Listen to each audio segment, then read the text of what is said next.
Welcome to That Girl with Abby and Sarah. Today we're sitting down with one of the most recognizable faces in the senior class. She is a marketing and sociology major. In addition, she was president of the Kappa Delta Sorority. She works as a senior interviewer and a campus tour guide.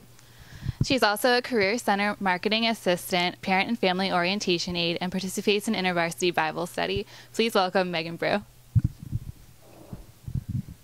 Wow, thank you guys so much. I feel so welcome. That was definitely very warm, and thank you. I'm excited to be here today. Thanks for joining us. So I think we're both a little out of breath just from listing all of your activities. Our first question is just, how do you do it all? You guys are going to make me blush. Wow. Sorry, I'm getting so awkward. A thing that's nice is, obviously in college you have a little bit more flexibility with your schedule, so, just being really efficient is key. Also some good time management, but, the things that I do I'm really passionate about, so that helps as well, kind of fueling me through. We can always get by with a little Hershey bar too, sugar jolt. It won't kill you, so that keeps me energized as well. What was the biggest challenge you faced as president of your sorority last year?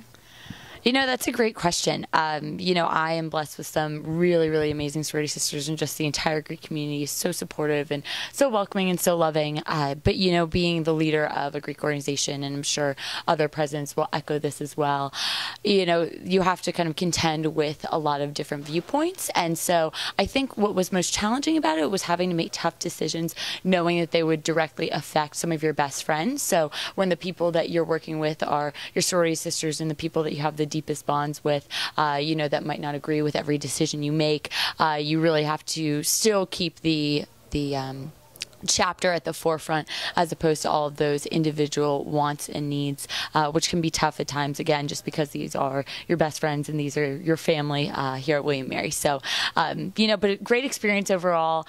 Still, obviously, a huge fan of Greek life, and still really involved after my presidency as well. So what else is on your senior bucket list? First, I'd love to be employed, leaving the college, so getting that job, securing my future is definitely on the bucket list for sure. But I think just really taking advantage of all of the quirky William & Mary specific things.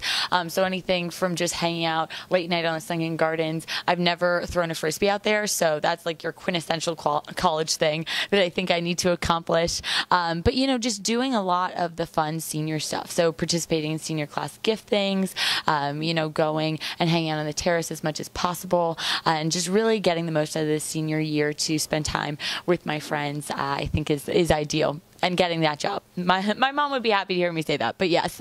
So going back to one of your other jobs on campus, what's your favorite question to ask as a senior interviewer? Okay, so I'm still interviewing, so I'm divulging a little bit of a secret to perhaps anyone that might be watching this, but if an interview is going particularly well, again, if the student feels comfortable, if they look like they, are enjoying themselves, if they've been thinking on their feet really well, I'll often ask what they think is the best thing since sliced bread, which is very vague and definitely takes kids a second to think about, but I've had some really, really interesting answers. One of my favorite things that I've talked about with the student is a new invention where you can fill up 100 water balloons at one time. I think it is the coolest thing ever. Please look it up on YouTube. It is amazing. They tie off themselves. Being a kid that grew up with like splash birthday parties and all sorts of like water balloon fights at field day, I just thought that was hilarious and, ridiculous that should come up in an interview, but something that really makes the interviews more fun for me and oftentimes the students as well. So you mentioned that as a tour guide, walking backwards can be a big challenge. Oh, yeah. I was wondering if you could give us a lesson right now? Oh, absolutely. I would love nothing more. Let's go do that. Let's do that.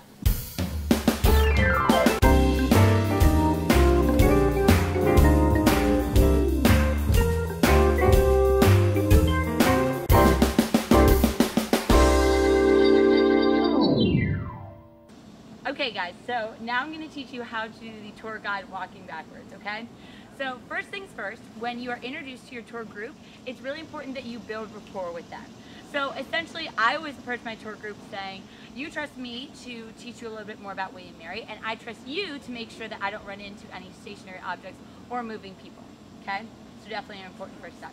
Second thing, appropriate footwear is necessary. So make sure you have shoes that tie, you have flats with a back. Flip-flops are a little bit more difficult, to say the least. So next, what you'll also want to do is really utilize your peripheral vision. So you'll want to make sure that you're aware of kind of what's going on either side of you, so you know if classes are changing, there'll be people coming, or whatnot. So let's just practice kind of walking, taking a couple steps backwards.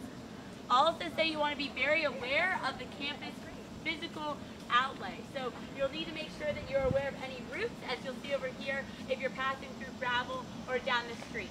So definitely important that you take a little side glance every once in a while just to make sure you know where you're going. And that's it. That's how you master walking backwards as a tour guide. Thank you so much for doing this today. Yeah, we had a lot of fun. Absolutely, I had a great time. Thank you guys. So if you know anyone that you'd like to nominate for that guy or that girl, email flathatonline@gmail.com.